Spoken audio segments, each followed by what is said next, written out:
नमस्कार, मी दीपाली झांबरे. आयुष दीप या यूट्यूब चॅनलमधून मी आपलं स्वागत करते. मी आज माझ्या मुलांसाठी खवा पोळी बनवले.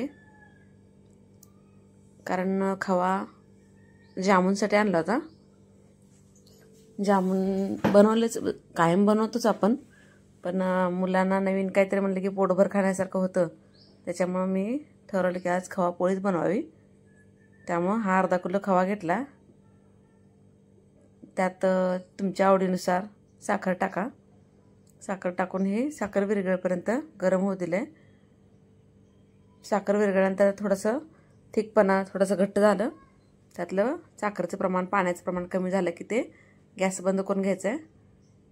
हे आता थोडंसं पातळ वाटतंय, पण थंड झाल्यानंतर ते घट्ट होते. एका प्लेटमध्ये मी काढून घेतले आणि कणिक मळून झाली. ते कणकेचे आपण पुरणाला जसे पुरण भरतो सारण, त्या पद्धतीनं गोळा घेऊन त्यामध्ये सारण भरून मी पोळी बनवले. मुलांना नवीन नवीन रोज खायला आवडते. त्यातल्या त्यात गोड म्हणल्यानंतर मग अजूनच जास्त आवडते. माझ्या दोन्ही मुलांना गोड जास्त आवडते. तुम्ही नक्की करून बघा. रोज चपाती भाजी खातोच आपण, कधीतरी वेगळं. आणि अशा निमित्तानं जर वेगळं काही बनवलं की जिथे एक पोळी खातो तिथे 2 ते 3 पोळ्या आवर्जून मुलांना जातात.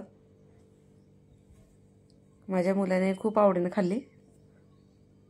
तुम्ही तुमच्या मुलांसाठी नक्की अधूनमधून असं काहीतरी बनवत चला. जास्त जाड नाही, जास्त पातळ नाही, अशी पोळी बनवून झाली, लाटून झाली. ती छान तुपामध्ये तूप टाकून भाजून घ्यायचे.